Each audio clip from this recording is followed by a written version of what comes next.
તો ફ્રેન્ડ જોયું તમે, આજે છે એકાદશી. તો જો અમારી ત્યાં બાપાની મઢુલી છે ને ત્યાં સત્સંગ ચાલતો હતો. તો હું જાતી હતી સમયે સ્નેહને સ્કૂલે લેવા, તો વિચાર્યું કે ચાલો થોડું ઘણું તમારી સાથે શેર કરી દઉં.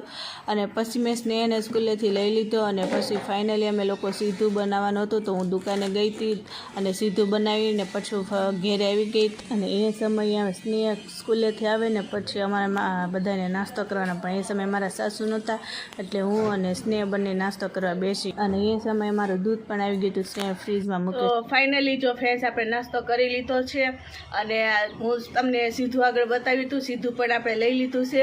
અને સીધામાં શું વસ્તુ લીધું છે એ હું તમને આગળ કહીશ, કેમ કે અત્યારે મારા સાસુ તમે જોયું હતું ને ત્યાં મંદિર બાપા સીતારામની મઢુલી છે ત્યાં સત્સંગ હતો, તો સત્સંગમાં બેઠા એ આવી જાય પછી હું એને બતાવીશ કે આવી રીતના બધી સીધું લાવીશું. બીજું કંઈ ઘટતું હોય તો બોલો, એટલે જ્યારે હું એને બતાવીશ ને તે તમારી સાથે શેર કરી દઈશ. તો ચાલો આગળ મળીએ વિડીયોમાં.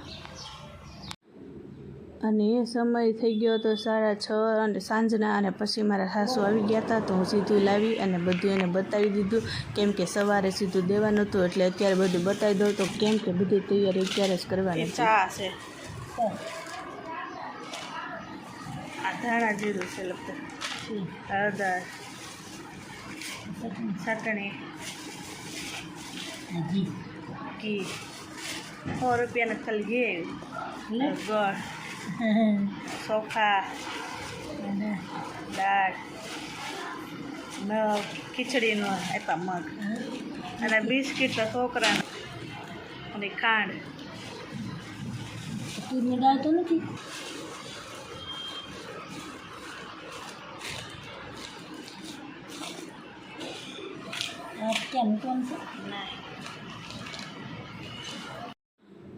ગુડ મોર્નિંગ ફ્રેન્ડ, જય શ્રી કૃષ્ણ. કેમ છો બધા? મજામાં? જો આજે છે ને બીજો દિવસ થઈ ગયો છે ને સવારમાં જો મારા સાસુએ પહેલાં દીવાબત્તી કરી દીધા, કેમ કે એ સમયે ઠાકોરજીને નવડાવવાનો સમય નહોતો એટલે પછી મેં ઠાકોરજીને સરસ રીતના નવડાવી દીધા, કેમ કે આજે એકાદશી હતી એટલે ઠાકોરજીને પણ ફ્રેશ થવું જરૂરી છે. તો જો એને મેં સારી રીતે ફ્રેશ કરી દીધા, પછી સરસ મજાના શણગાર અને સરસ મજાના વાઘા પહેરાવી દીધા.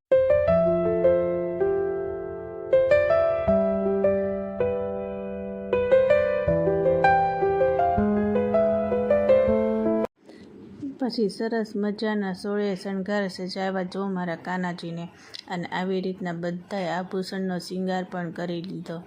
તો પછી કેવા લાગ્યા મારા કાનાજી એ મને કોમેન્ટમાં જરૂર કહેજો ફ્રેન્ડ્સ. તો આજ તો આપણે છે ને ગ્રીન કલરના વાઘા પહેરાવ્યા છે બાંધણીના.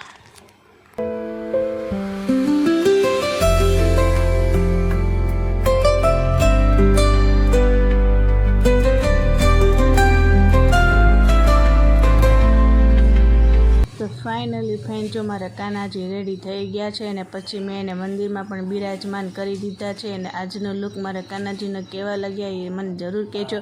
અને આ થોડું ઘણું મારા મંદિરનો લુક પણ તો થોડું ઘણું તમારી સાથે શેર કર્યું છે, કેવું લાગ્યું એ પણ મને કહેજો. તો અને વિડીયો પસંદ આવે ફ્રેન્ડ્સ તો લાઇક જરૂર કરી દેજો, કોમેન્ટ જરૂર કરજો, અને મારી ચેનલમાં નવા હોય તો સબસ્ક્રાઈબ જરૂર કરી લેજો.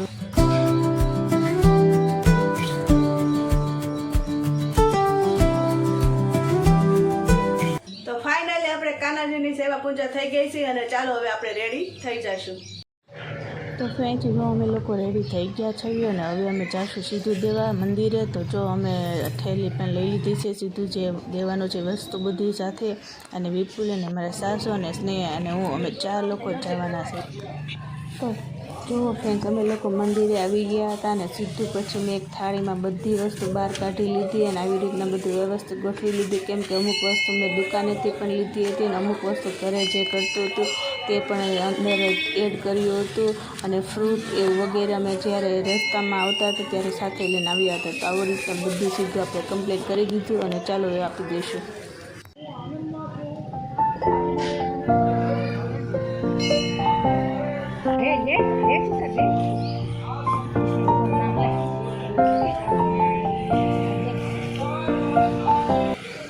તો જુઓ ફ્રેન્ડ્સ, પછી અમે લોકોએ બધાએ જો આવી રીતના વડ દેવતાને જળ અર્પણ કરી અને સેવા પૂજા કરી અને પગે લાગીને પછી અમે મંદિર તરફ ગયા.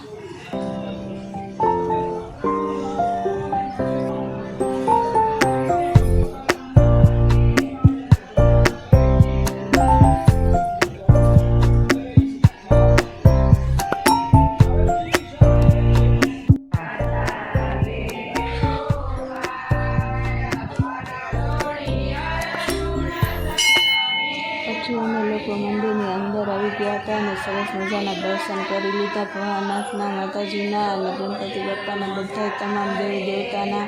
અને પછી જો આ છે આજનો શંકર ભગવાનનો લુક, તમે પણ દર્શન કરી લો ભોળાનાથના.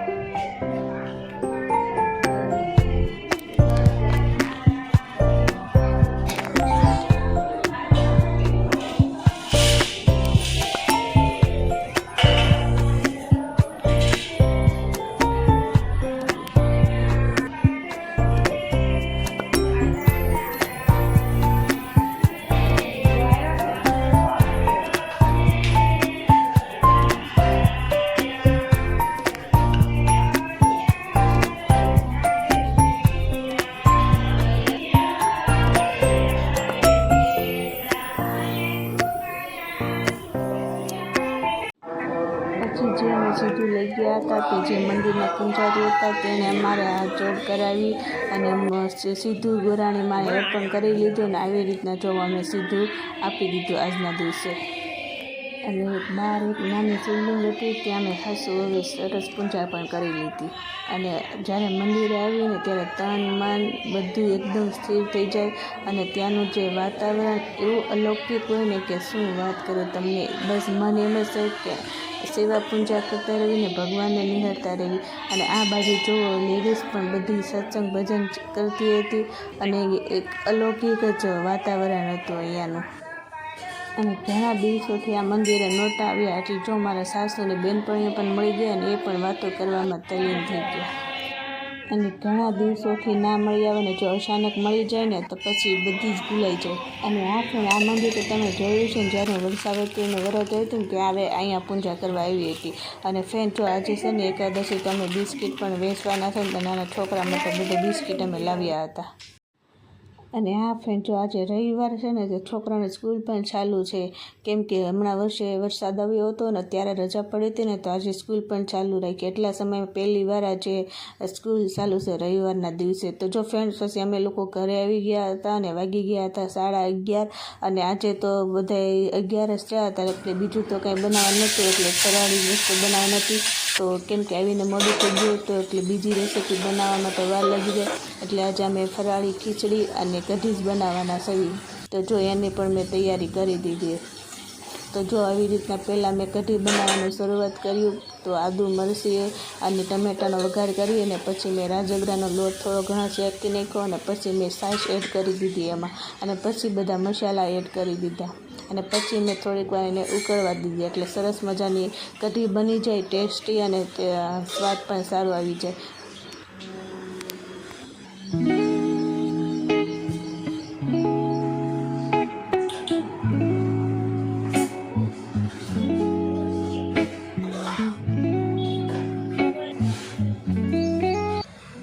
તો ચાલો ફ્રેન્ડ્સ, હવે જ્યાં સુધી આપણી કઢી ઉકળે ને ત્યાં સુધી આપણે ખીચડી પણ બનાવી લઈએ. મોરૈયાની ખીચડી બનાવવાના છે તો એના માટે મસાલા રેડી કરી લીધા છે. આદુ મરચીના પેસ્ટ ને બટેકા અને ટમેટા આવી રીતના બધું એડ કરીને વઘાર કરી લીધો છે. અને પછી એક બાજુ મેં મોરૈયો પણ તૈયાર કરી લીધો છે અને એને પણ 2-3 પાણીથી સારો ધોઈ અને આપણે કુકરમાં એડ કરી દઈશું. અને આવી રીતના બધા મસાલા એમાં પણ મિક્સ કરી દઈશું અને ઉપરથી પાણી નાખી અને ધાણા થોડાક નાખી એટલે સ્વાદમાં સારા લાગે ખીચડી.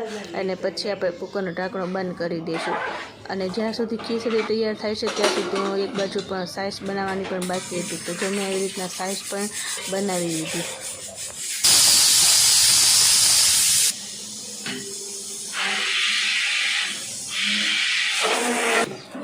તો ફાઇનલી ફ્રેન્ડ, જો આજનું ફરાળ બનીને રેડી થઈ ગયું છે. આપણી ખીચડી પણ સરસ મજાની થઈ ગઈ છે. ચાલો તો હવે આપણે ઠાકોરજી માટે થાળી તૈયાર કરી દઈશું. તો થાળીમાં જો મેં કઢી, ખીચડી, મસાલા, છાશ, કેળા અને વેફરથી થાળી તૈયાર કરી દીધી છે. પહેલાં તો ઠાકોરજીને થાળ ધરી દઈશું અને પછી અમે લોકો જમી લઈશું. તો ઠાકોરજીને થાળ ધરી દીધો હતો અને અમે લોકો પણ જમવા બેસી ગયા હતા. તો તમે પણ આવી જાઓ અમારી સાથે આજનો ફરાળ કરવા.